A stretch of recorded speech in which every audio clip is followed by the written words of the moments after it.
Selamat pagi Ibu. Sebelumnya, bagaimana kabar Ibu hari ini? Enggak baik. Baik, masih ingat dengan nama saya? Masih? Apakah kemarin sempat mencoba teknik nafas dalam saat marah? Iya. Bagaimana hasilnya? Saya jauh lebih tenang dan rileks. Iya. Apakah Ibu pernah mencoba teknik verbal untuk membantu mengontrol marah? Belum.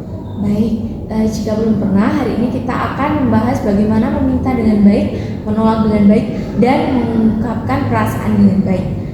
Dapat membantu mengontrol marah dan bagaimana cara melakukannya dengan benar. Latihan ini akan berlangsung sekitar 15 menit saja ya Bu, untuk tempatnya di sini. Apakah Ibu bersedia? Bersedia. Jika Ibu bersedia, kita langsung saja ya Bu. Pertama, saya akan memberitahu apa itu teknik verbal. Teknik verbal adalah cara mengontrol emosi dengan mengekspresikan diri melalui kata-kata yang baik seperti meminta dengan sopan, menolak dengan baik, dan mengungkapkan perasaan dengan cara yang tepat. Tujuannya supaya Ibu bisa menyampaikan keinginan, penolakan, dan perasaan dengan baik tanpa harus marah. Sebelum kita memulai latihan hari ini, kita menciptakan suasana yang lebih tenang ya Bu, agar Ibu merasa lebih nyaman dan fokus. Saya ingin memastikan tempat duduk Ibu terasa lebih nyaman. Apakah Ibu nyaman? Aman. Baik, dalam latihan ini saya sudah menyiapkan beberapa contoh kalimat sederhana. Baik, langsung saja ya Bu. Sekarang mari kita mulai latihan berbicara dengan cara yang lebih tenang. Misalnya ketika Ibu ingin meminta sesuatu dengan kalimat sederhana, misalnya dengan kalimat sederhana dan nada suara yang lembut ya Bu, jangan ngegas. Contohnya, tolong ambilkan saya minum, saya haus. Orang biasanya akan lebih mudah memahami dan membantu kita. Coba Ibu praktekkan. Tolong ambilkan saya makan, saya lapar. Baik sekali ya Bu. Ketika Ibu merasa kesal dan kecewa, sebaiknya Ibu bisa sampaikan dengan baik, jangan marah atau membentak.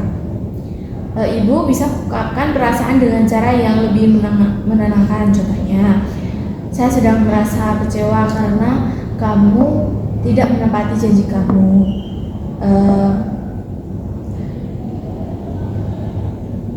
Tujuannya agar orang lain bisa memahami perasaan Ibu tanpa merasa tersinggung, dan Ibu pun bisa lebih lega karena sudah menyampaikan apa yang dirasakan.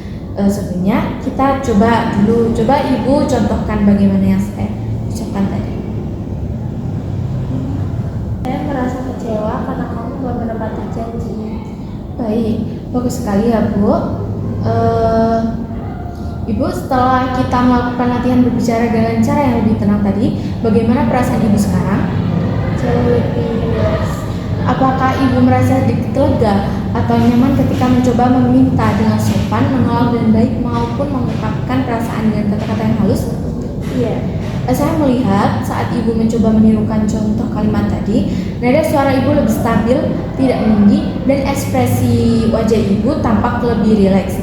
Hal ini menunjukkan bahwa Ibu mampu mengendalikan emosi melalui cara berbicara yang lebih baik. Latihan ini dapat Ibu ulangi kapan saja, terutama jika mulai muncul rasa kesal atau marah.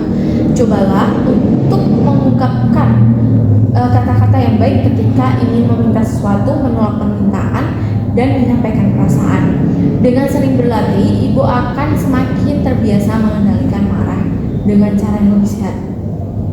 Mari kita jadwalkan latihan ini 1-2 kali sehari atau setiap kali Ibu merasa marah ya. Besok kita ulangi lagi. Besok kita ketemu lagi untuk membahas teknik berikutnya, yaitu relaksasi spiritual seperti doa, zikir, atau mengaji ya Bu, untuk ketenangan batin.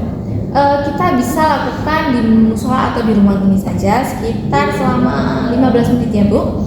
Apakah Ibu bersedia? Iya. Baik, jika Ibu bersedia, apakah ada yang ingin ditanyakan? Enggak. Baik, jika tidak ada yang ingin ditanyakan, saya izin pamit ya Bu.